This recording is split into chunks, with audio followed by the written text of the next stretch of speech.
Yeah, but just for my laptop, so forgive me. First of all, thank you for the introduction. Um, I usually tell them the story of my first business. I think when you come in through the entrepreneurship program that we offer. And that was in 2009. I was finishing with my first degree. I was in my third year. So, 2009, then 2010, almost finishing the final year, yeah. So I had an idea that will change the life of the students in the school. I felt like people really, people needed a cozy place where they would eat, and so at any point, if you don't understand me, please feel free to stop me, ask questions. We in Nigeria, we speak both American and British pronunciation.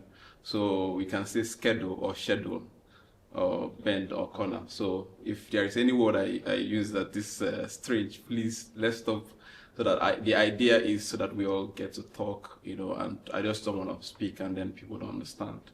So back to my story. I felt that students needed a place where they eat somewhere fancy like this, take pictures, hang out, find love, Valentine's Day, they take beautiful pictures and all that. So one of my friends, the mom just retired. And when you retire in Nigeria, they pay you, before they start paying your pension, they pay you gratuity. So the gratuity, I think, is about 35% of the total pension, so that you have a bulk money that if you want to start business or do something, you can do that. And as of then, that was the equivalent of about $10,000.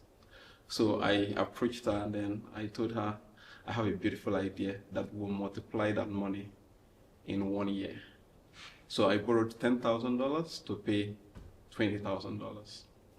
I had a very good idea. I believed that it was going to work, and the rest. So I spent 95% of that money on building a structure and all that. So I built a canteen, a restaurant, very nice and all that, and it's still there up till now, by the way.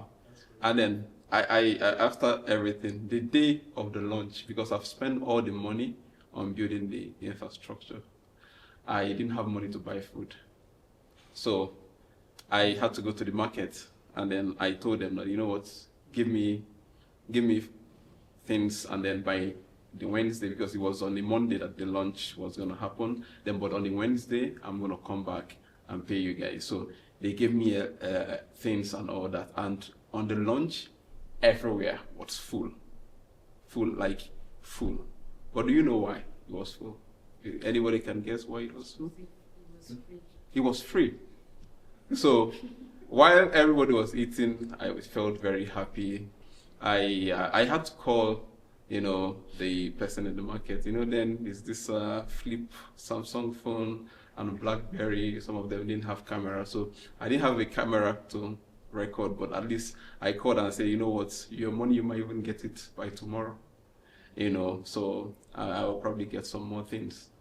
Then the next day, it was like that hall. Nobody showed. Apart from a couple people that will come in, try to test their camera and all that, So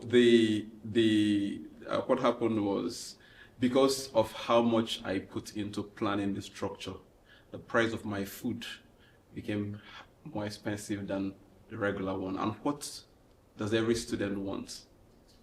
Cheap food, not a fancy place. So they go to this fancy place, they go to this under the umbrella, under the table, just whatever, and eat. And then they come sit down in my restaurant and take pictures, just get water and all of that, and But the thing is, so I was lucky enough to finish paying my friend's mom. I paid it off in 2020 after the pandemic, so it took about 10 years to pay even the 10,000, because the business only lasted for 1 week. So I said the place is still there, but now someone had to lease it and turn it into like where you do photocopies and typewriting and all of that. So the structure is still there, but yeah. So the reason why I started with this story is that, and right now, so if you go online, I don't have any businesses here, but I have 2 businesses in Nigeria. So if you check on Instagram, if you check Idabo Homes, it's a luxury apartment, and then the other one is a moving and storage business, with my friends. And then, right now I work as a programs manager, then as a people's manager in another place. So I do some other things. Now, the reason I am telling you this story is not to say I'm a great person, because I am not. The reason why I'm saying this is that I want to applaud you guys for organizing this. It's easier to feel like, man, we failed, or our community is this or that or that. No, you guys did an amazing job. Fantastic job. And I believe that what you've been able to do today will propel you for greatness, because you know exactly one way of not doing something the next time. Because the next time you're going to be asking yourself, we're going to do this again, but what did we not do right? Why didn't we have the turn up? Why did people register and not show up? Is it that there were a lot of last minute? What did we not do well? And then this will also, be, years to come, it will be part of, when encouraging people not to give up.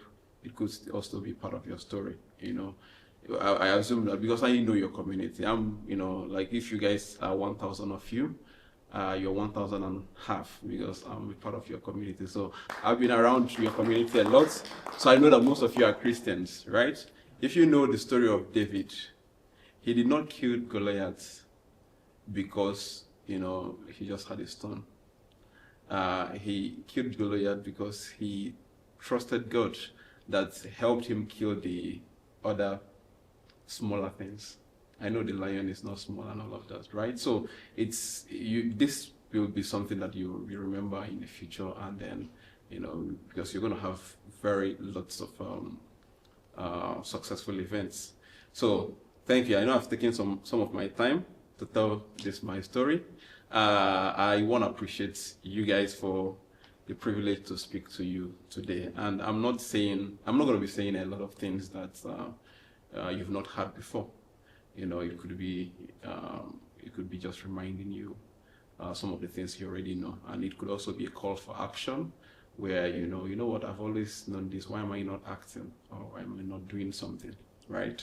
So I assume that I don't have a lot of. I was planning that I probably have some 14, some of them 13, some people running around, and all that. But again, I love these faces I'm seeing, and I think this is the right crowd, right? Okay. So the objective of this workshop is that by the end of this session, participants will first of all understand different education and career pathways. Then the next one is learn how to choose career aligned with strengths, because sometimes, especially being a Nigerian, most times you don't have an option to what you want to do. You just wake up and your mom already bought syringe, hospital bed and all of that, and say, this one will be a doctor, whether and then you're wondering, you want to play soccer, say that's terrible. Who plays soccer? You say you want to sing, say you want to be a singer the last 20 years. Feel like you don't know what you're doing. So, but being able to, think about careers that align with your strengths, explore, assess equity support systems, and then build motivation, confidence, and life skills. Very simple, right? Just try to help you. Of course, I said some of you already know some of the things we'll be discussing today, but we're just going to also just talk about it. And it's going to be very interactive. So at some point, I will expect that people speak back to me. I want people to engage. Let's present this together. Finally, the aim is as much as possible, with the time that we have, prepare for today's and tomorrow's job market.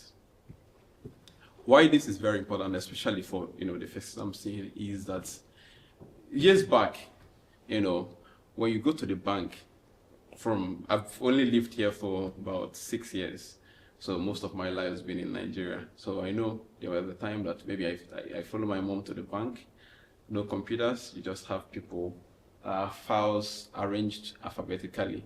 So if your last name starts with A, they know your name is somewhere here. They get your file, check how much money, bring out, I think it's called a ledger, bring out, check how much money you have and the rest. So you see there are about 20 people who were working in the bank, right? Then one day, something came up called ATM machine. Well, again, the computer came up, right? Instead of having 20 people, you have 10 people sitting just in front of the computer, checking how much money you have in your account, instead of having all those other people. And then at some point, when you get to the bank, you only find 4 tellers, 4 people just by the counter. And then they say, well, how much do you need? Go to the ATM. It means that the ATM machine successfully took away the job of a lot of people. We see the story of, sometimes you see as a reel or you see a video where there is a cameraman and a pilot, like 3 people, a pilot, a cameraman, and a support person inside an helicopter trying to shoot the movie, trying to get the area view, right? You have to use a helicopter, staying on top, and then record people from down. That was 4 people or 3 people's job back in the days. Now, how many people's job is it? 1 person, because you just stand here, use what's it called? A drone. You stand one place, use a drone, and then capture the view. Because technology is happening. So you can't just assume that, oh, well, I just want to be a banker. What happens in the next 10 years? Are we sure that when you get to the bank in the next 10 years that you still see 5 or 10 people standing waiting to give you money or give you financial advice, when ChatGPT can give faster, quicker financial advice than even sometimes people who are trained to be financial, So what I'm saying, what part of the reason why this is important is that it helps you just position yourself, no matter the program you're currently doing or what you're aspiring, you make sure that you're positioning yourself for not just having a certificate, which is the paper, but also being able to align with both today and tomorrow's job markets. Okay, so that's my first question. Instead of just reading it as why education is important, can we say why is education important?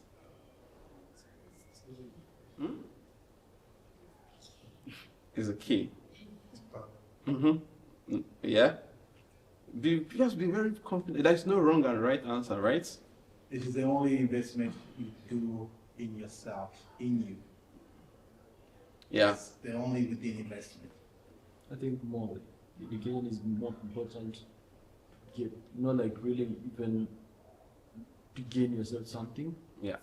Just for you to know how like everything is should, Yeah. Like to get the civilization. You might be, let's say, not really a good intellectual person, but when you undertake the path of education, you're able to get that civilization, how the world is changing, how people behave, how people talk to each other, how people interact. Yeah.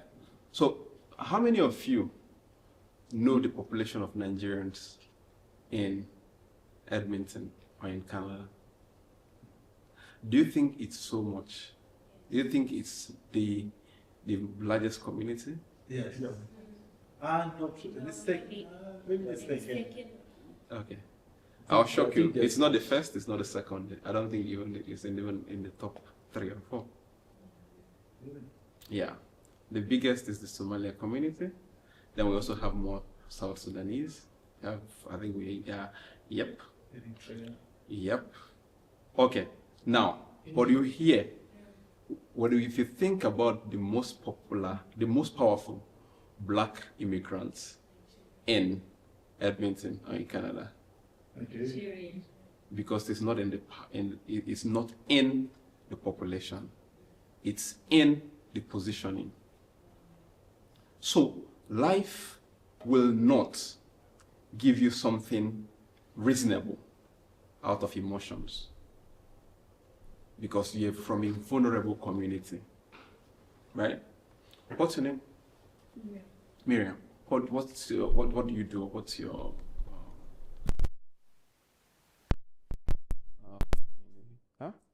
Nothing. Okay. Very good. Now, this is what about you? Software engineering. Now, okay. Very good. If you are feeling sick as a nurse, but he's from your community, he's an engineer, he knows how to use a few tools, will you trust him to prescribe medications for you? An engineer? Trust The engineer? to prescribe. But he's from your community. He doesn't probably know anything about. Yeah, but he's from your community. That does That's not enough. That's not enough. You probably would have been killed by somebody from your community and you say, you know what, I died for the community. So you know why I asked that, and I gave you the example of the Nigerian community, and then also, you know, if you are to avoid suffering some of the, you know, having the same challenges that your parents and their parents had, there is need for a change in between, because you can't do the same thing over and over and expect a different result. Yeah. Sometimes what we do, especially because of the community where we are, we know there is racism. However, it also doesn't mean that I should reward you with what you don't deserve just so that I don't appear as a racist. That's the same reason why you're saying that he's an engineer, he can't be your doctor. He can prescribe medications for you, even though he's your brother.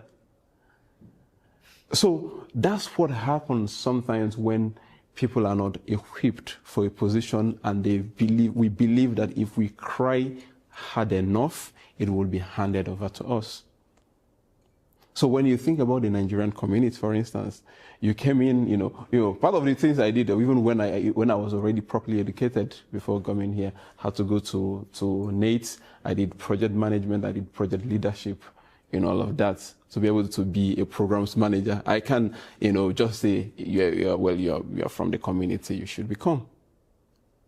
Right? So now, you see, in my community, you have, I don't know how many doctors. Now, let's forget about the medical doctors. How many PhD holders? Right?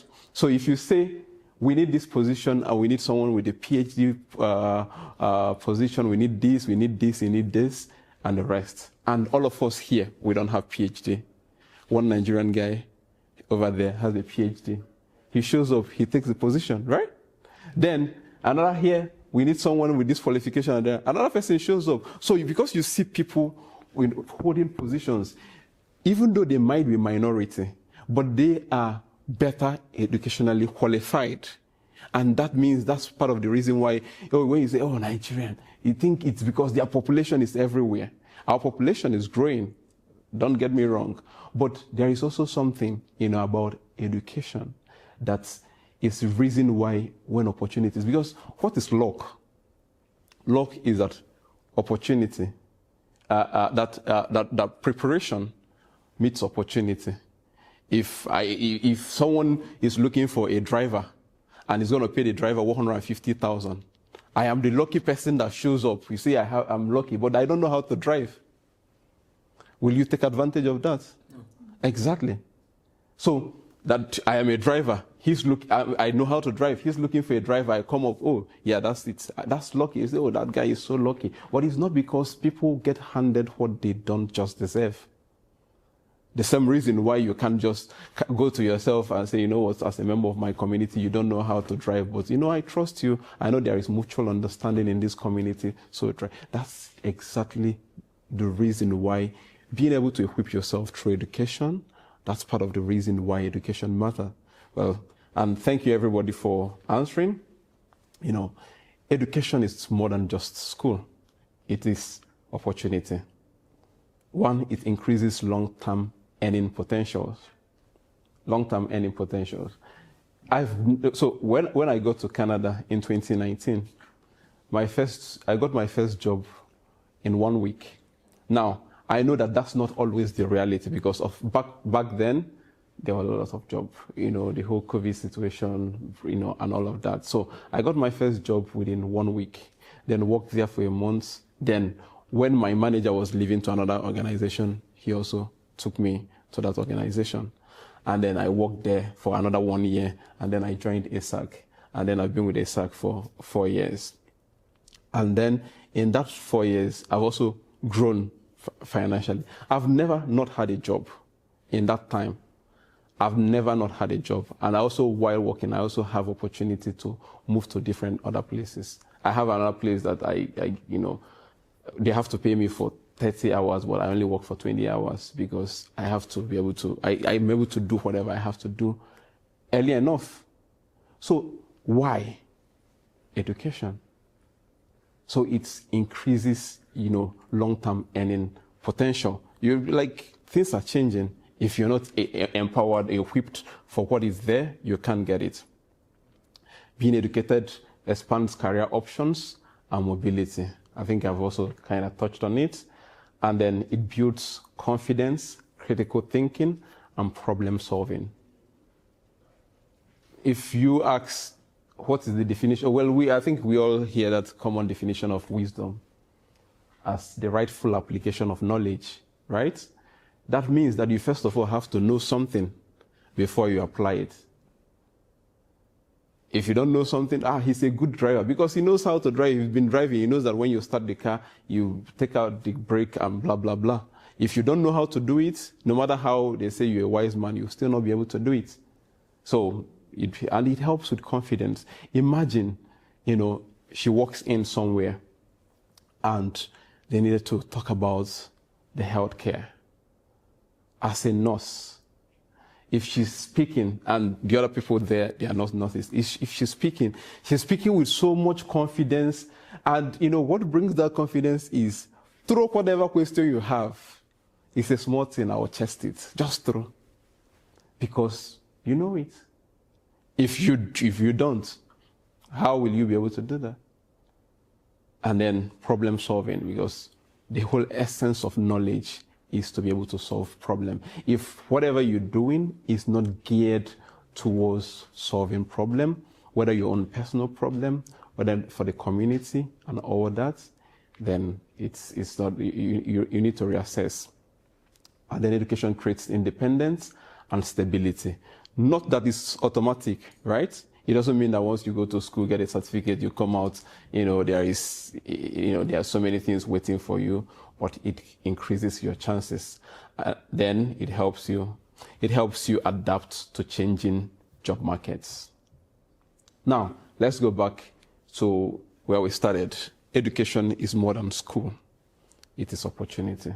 I also want us to think and look at education just beyond just the school and just looking at the world as a school, as a classroom where you're picking up on things, what's going to change. Did COVID teach us anything? If COVID did not teach you anything, I realized that, a lot of companies learned quickly that some of the people in their office were not doing a lot of things. I also realized that, programs that have to do with taking care of human beings will not easily go extinct. For instance, even during the pandemic, I know that they were getting you to test, if you travel, because I traveled there a couple of times during the pandemic. So when you come back from the airport, they give you a kit. You get home, you have to call someone on video. The person will say, do it this way and the rest. But if I needed to give myself injections, if I needed some particular kind of care, I still needed to get to the hospital. So it means that those are part of, what is there for the future. If I'm an engineer, and then I'm seeing that, there's so much machines, so much robots, and all of that coming up. How do I adapt mine to be able to suit what is needed in the future? I'm currently doing this. However, the population of Canada is growing, and housing continues to be a challenge. If the population continues to grow in this place, it means that, being a civil engineer and knowing what I have to do, being registered and all of that, I have my meals guaranteed for the next couple of years. It's not just about, well, I'm in school to get this. It's also being able to see how all of this can adapt, in the future, especially with the changing job markets. So I will have to, because I like I said, I was planning for a couple. Now I'm going to have a couple high school students and all of that. So there are some things I'm going to skip quickly, and then just focus on a lot more. Eh? I'm so sad that there's No, it's not. like we have one. He's finishing up his high school. Okay, yeah, that's fine. Yeah. So yeah. So like I mentioned when we started, there is some of the things I'm going to be sharing. Some of them you already know. Some of them might come out as new, but I believe that some of them we already know. So there is no one-size-fits-all path for you. This is not an exclusive list. So it could be through the university. You can do your programs through the university. For academic and professional careers, most of them you have to get a university degree. You're in a university, right? Yeah. Yeah. And do you want to join? Okay, are you in Alberta? Calgary, yeah. Calgary, yeah. So you know that there is APEGA. You know the APEGA? Yeah. Yeah. So they are the governing council for engineers. If you don't go to university, they can't license you. Yeah, you can, whether you go for a college, you do apprenticeship, you can't be a licensed member of APEGA. Right, so for some academic and professional careers, you have to go to a university. You want to be a lawyer, you don't become a lawyer by apprenticeship, or my friend is a lawyer, I hang around with for some time, and then I know how to say it. You get up, you say, I got a speed ticket, I'm going to the court. What are you going to do there? I'm just going to say, my lord, may I approach? You clap for yourself. You say, I put it to you. Yeah, you can go there, do a few of those things, and then succeed. Especially if the police officer that gave you the speed ticket did not show up, you might get away with the ticket. However, that doesn't mean that when you come down, they're going to call you to bar, say, you know what, you were very impressive in there. I think I like what you did there. You should be part of us. You become a lawyer. It doesn't work like that. You have to go to the university, to practice some of those professions. Example, I already said law, medicine, engineering, research. It's not about emotions. And even we know that no matter how you feel, we already tested it out. If they tell you that, this person is a medical doctor, where do you go? He went to one place, he didn't just finish school, but, he knows what he's doing. You will not trust it. So there's a reason, So then we have the colleges. Like I said, there is no size fit all. There are some programs that, if you want to become a plumber, you want to, carpentry. I won't even say go to any university. I would say, man, go to NATE. It seems to be the best, So there are programs that you can do in colleges, practical career-focused training for the colleges. Example, business, IT, healthcare, social services. You can go to, you can do, social services in colleges. And then the next one is trades and apprenticeships. So again, we all don't have to go to the university. So if I want to practice if I don't want to practice as an engineer, but I am interested in some level of construction, I can go to, I can do trades, get a few tickets. I think it's called tickets. You get the WIMIS, you get the first aid, CPR, you get some coaching. Some of those programs are electrician, welder, plumber, carpenter, and they also all make good money.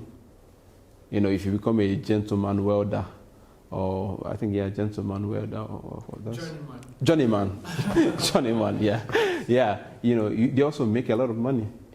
But remember that part of what I, when I started, I said, the idea is for you to be able to, choose something or do something that is tailored around your strength, so that you wake up in the morning, you want to go out there, you're motivated. You don't need, back home we have those small generators. Sometimes those generators, they are lots. So you want to turn it on.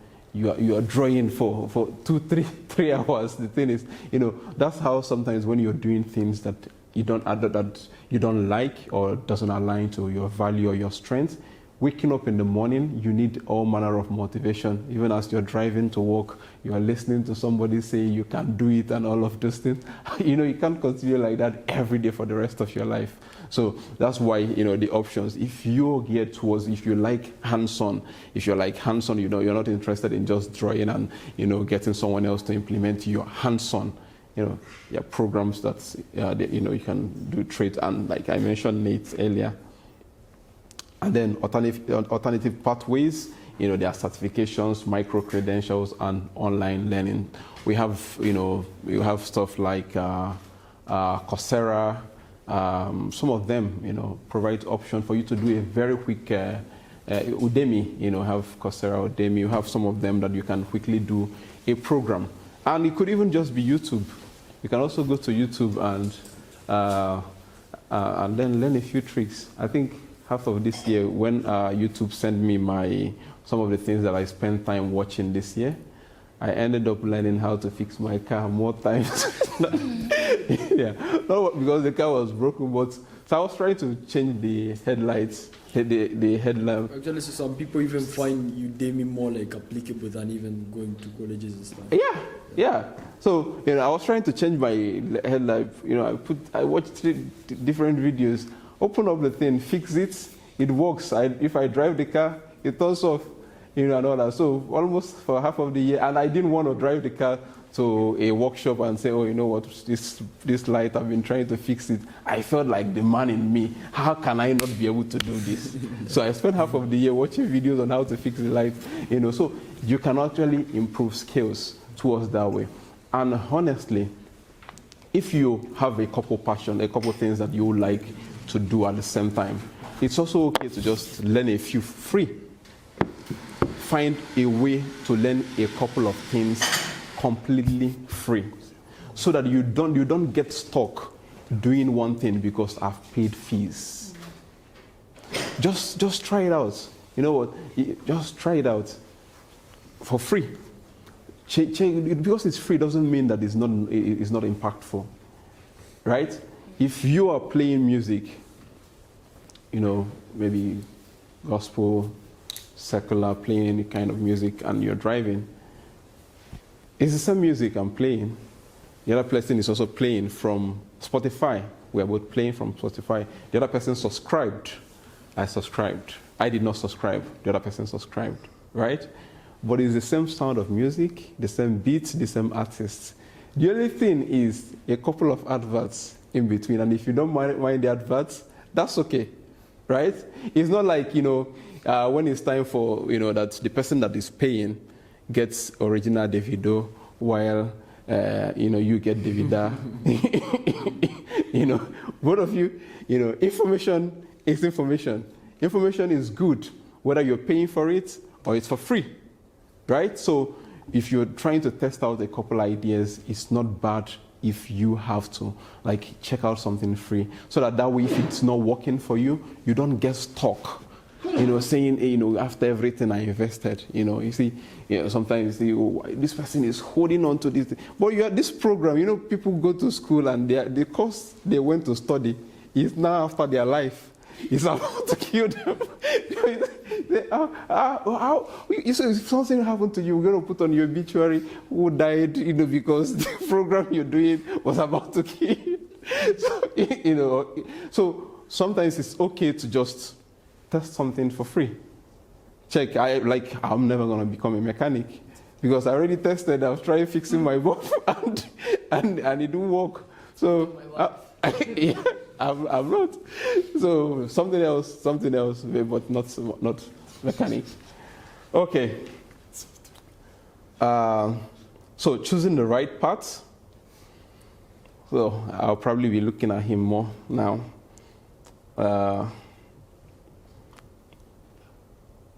Okay, so let me hear from some of you who already made decisions on the career path to go through. What helped you? I don't want to say, I don't want to say parents did, but I feel like they kind of influenced it, not in a way, not in a bad way. Yeah.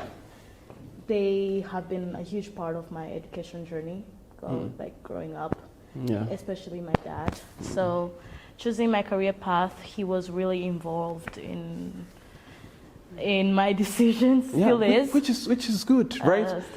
Which is good. And sometimes when I ask this question and people say, one thing people are afraid of saying is, the money. But it could be a motivation. When Jesus fed 5,000 people with, the next service everywhere was full. Because people came for bread and fish.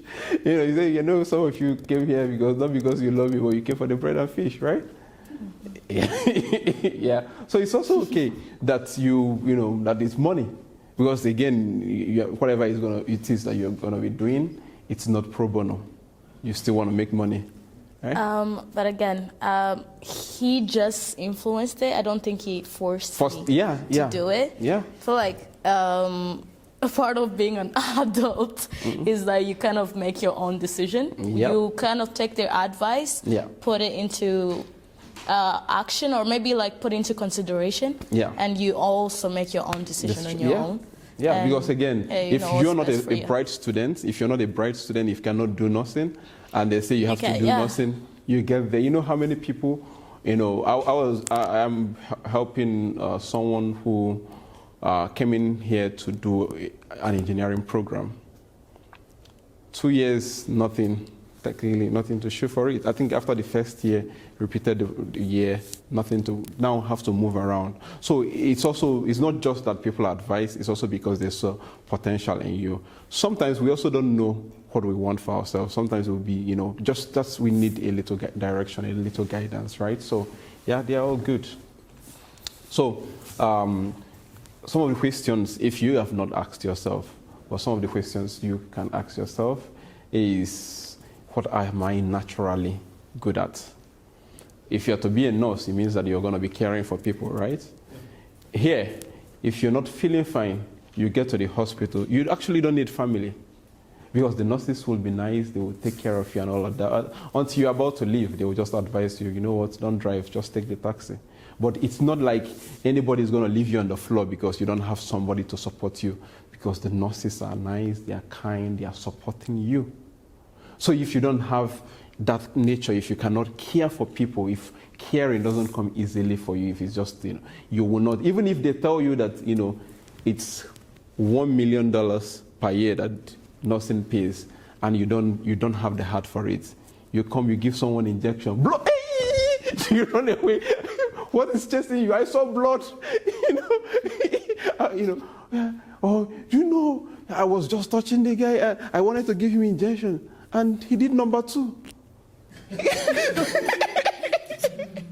But if it happens, you won't see the nurse complain, quickly, I'm sorry, are you okay? Do you have, they support you, because it's beyond a career. So what comes to you naturally? There are people that when they walk in here, they would have found 2 or 3 things they believe architectural wise is not the best. Not because, for us, we look at it and everything is good. Everything is good. Who thought about this? This is beautiful. But they walk in here, they find this. It comes naturally for them. So you see someone like that, they will they choose a program that is, if you move that kind of person in nursing, somebody is dying, we need your assistance. And he comes in there and said, no, who constructed this bathroom? Who did this? You see, somebody is dying. No. How many of you watched this? There's this movie, Young Sheldon. I have watched it. Yeah, it's a very nice movie. What's the older one too? Yeah. Big bad. Yeah, but for the young Sheldon, he doesn't like touching people, right? So you want to eat, okay, let's pray. Put on a meeting and hold everyone. And then you say he should become a medical doctor. But he tries with his, exactly, he tries with every other thing he does. So ask yourself, what am I naturally good at? Then what do I enjoy doing? You know, for someone that enjoys cooking, it comes, like there are people that stand cooking for the whole day and they don't feel like they've done a lot. Then someone is cooking for 15 minutes and I say, what did you do today? He say, oh, my head, my leg. He say, oh, but were you cooking with your leg? Oh, I was standing. But it was 15 minutes. Yeah, no, you don't actually understand the mathematics behind cooking and the rest. And they complain the whole day. And then you come and say, they might be very good with their food, right? Now, the thing is, their food, their cooking might be very good, taste very nice. However, if you are expecting that one to become a professional chef, that's a problem. The next question, to be able to choose the right path is also, do I prefer hands-on or academic learning? Back home, I did not know that there was something called learning disabilities. If you come home and your result is not nice, they beat the living hell out of you. And if beating does not work, they take you to the pastor. Because it must be a demon living inside your head that is living in your brain with a broom. So as the teacher is teaching, the demon is sweeping, clearing everything from your brain, without knowing that this person could be better on a different kind of, going to a vocational school and all of that. Then we say, no, this one must be in school and the rest. So you have to understand yourself. How do you understand that? There are people that will understand, they can tell you exactly everything, but they can't write it. So if I'm choosing a pathway, I should think about something that, that offers me an area of my strength. Because life is lived better when you function from the place, your place of strength. That doesn't mean you don't work on your weakness, but if driving is something that comes easily to you, you can. If they call you by 1 a.m., you're not complaining. Where are we going? All of a sudden, sleep disappears from your eyes. If you're someone that doesn't like driving, immediately, it's about to. I say, oh, did you hear that there is a bad weather storm warning for 3 days ago? Say, yeah, but it's done. What about? So they come up with different excuses. So individuals have their strength. Make sure that you find out why choosing a pathway. Do you prefer hands-on or academic learning? And then, what lifestyle do I want? What lifestyle do I want? Because that's a very important question to ask yourself. Because you can never decide that what you want is to work enough for minimum wage, hard enough to make 3.750 hours a week on a salary of $15 per hour, but you want to have a 15 rooms mansion where there are maids chasing you as you're waking up in the morning. They say, your lordship, orange juice or apple juice. And then you just want to come home. You want to come home with a check of, $900 every 2 weeks. And then when you come, you say, this life is not easy. So I also ask yourself, what lifestyle do you want? If you want the particular kind of lifestyle, you know that if you work hard for it, if you do the right thing. Nothing is guaranteed, but at least you would have been able to do your best before you come to the conclusion that, I think the gods after my life, I think, there is a transgenerational cause where people in my place, we don't, get rich, Are you doing things that rich people do, right? Yeah. Oh my God, how is time running this fast? Take your time. No. Take your time. Okay. So, some of the tools to help you decide. Like I said, this is not an exhaustive list. You can always check out some other things. So it's important to do a career assessment. I want a lifestyle. You know the thing is that most times we start making choices from the lifestyle we want. I want the 5 billion lifestyle. No, start making decisions from a couple other things. Then ask yourself, do a career assessment. This particular career, it's in demand, lots of jobs and all of those things. However, am I the kind of person that has the right empathy to be a nurse? Do I have the right, am I someone that is so innovative that I can always, my problem solving is on the high as an engineer? Can I create? How innovative you have to do an assessment. What does this career require? You can't say, I want to be a medical doctor, but Philippians 1:13, I can do all 13, I can do 4:13, I can do all things through Christ who strengthens me. As I move out today, I am a doctor. No, it doesn't. You just have to assess what you got to do, and then if that career is not for you, don't announce it.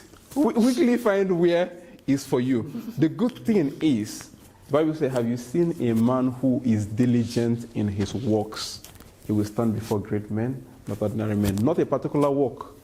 If you do very well in that field where you are, you become a consultant to other people. And then you charge people to teach them what you know. So it's not just, you don't have to just assess what you can. Seek mentorship. Seek mentorship. Don't feel like, I know it all, I'm self-driven. Everybody have told me that, I'm super wise. Solutions come easily like me. Yes, but the thing is, with a mentor, if you come to ask me for business advice, part of the reason why I was able to support them in building a business is that you have to ask the right kind of question. Have you done market research? Are people willing to pay money for this thing? What are these people looking for? If I did a market research for my first business, I would have quickly realized that students wanted cheap food, not a luxury place to take pictures, because pictures don't fill the belly, food does. Right? So if somebody is starting business and say, okay, hey Kelvin, you're my mentor, I'm able to prevent you from making some mistakes that I did. Oh, well, you've been practicing as a nurse, as an engineer, for many years. What can I learn from you? Seek mentorship. Job shadow. We have, an opportunity for volunteering in a couple things. One thing that most times we don't like doing is to give our time for free. But volunteer, give your time for free. You will learn a lot. You will learn a lot. Just the way I said, try to use YouTube, learn some things for free. Give out your own time for free. You can learn a few things that can help save you from some things. If I'm trying to become a lawyer, and then I'm helping out in a law firm for free. I said every Friday evening I'm going to come, just whatever you want me to click, whatever you want me to do. Let me just see, and then I can look in, ask questions, and the rest. There are some things I'll finish, and then I come in and you know what? I'm not going to be a lawyer. Why? Oh, I think that guy is a thief, but my boss is saying we are going to go there. Tell them that you are free. My conscience is not going to allow me to do it. That way, you've not gone to law school to come out and start defending, people that you don't feel like you should defend. But because you job shadowed, or because of volunteering and internship, you've been able to, save yourself some time. I've seen people go to law school, finish law and the rest, and then, after serving a couple clients, they're like, you know what, I'm done. Why? I said, my conscience is no longer allowing this. I know someone that's currently working in the community. Say, my conscience is no longer allowing me. But you've wasted 5-6 years pursuing this. Right? So if you've known from early, you can also ask yourself, what do I do to make it different? That's why even recently I learned there is what they call ethical hackers. I feel like a hacker is a thief. You hack by a system and the rest. I catch you, just beat you. But then they say there are ethical hackers, that they are testing products and the rest. So you want to be a hacker and the rest. But how do I, help businesses fortify their security framework and all of that? So these, are some of the tools. And then again, your parents. I didn't put it here. They are also, your parents are also tools to help you decide. Very important tools to help you decide, but you already know that. So I didn't put that, so listen to them. They're also smart, okay?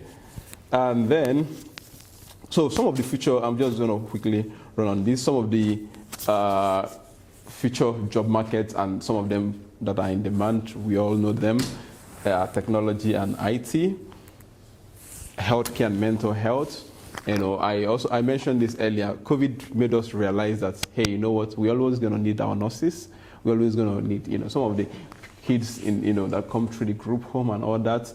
Robots will not be able to give them the right kind of empathy. Have you ever tried getting some kind of advice from ChatGPT and you're like, you know what? I think I'm good. So it's, so some of these, healthcare, no matter what,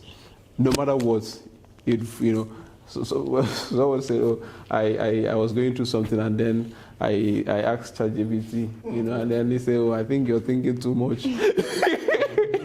Come off it. The other time someone said, oh, well, ChatGPT told me to grow up. So much for a human being, we have the right kind of empathy, with the right kind of training. So some of these means that they are for the future. Maybe one day we'll have a tech that handles all of this, but for now, it's something that is not going to be replaced in the next 10, 20 years. Skilled trades. We have our plumbers, we have the electricians, so some of them are going to be here for the longest time. Especially where we live, if your pipe is frozen and then I send a robot to come fix it, it gets frozen too. So we now need two people, a plumber and an electrician to fix the robot. So yeah, they might find some way to do it, but for now, it's something that's going to be there for a very long time. And every summer, what we have, the first thing I learned when I got to Edmonton is that we have two seasons. We have winter and construction. Winter and, there's always the winter, but they say once the winter is done, everywhere traffic, because construction takes over every time. So that means that then the roads are going to change. We pour salt and sand, they damage the roads, we need people to do it. So it's also something that is going to, skills, trades, logistic and supply chain. Now everybody, even if we all decide to close shops and all of that, logistic and supply chain will always be a thing. Because you need someone to take order, you need someone to make sure that it's packaged, it's delivered the right place, and all of that. And then community and social services. Most services will not easily be replaced. And I've been hearing the computers that they mentioned are coming. Yeah? Yeah, in Portland, like almost 100% of students who graduate for diploma, they get jobs immediately. Yeah. There's such a high need for community and social. Yeah, and you check almost every year, and Canada is doing a pathway. They are always talking about, for health workers, and they count as healthcare aides, support services, and all of that. They count them as healthcare support, right? So they are always going to be in demand. I don't know what happens after the next 100 years. I'll be too dead to know. But for now, at least nobody's going to hold me in 100 years and say, I thought you said it's going to be in demand. I'm dead. Some of us will be dead. So but for now, I know what I'm saying. Okay.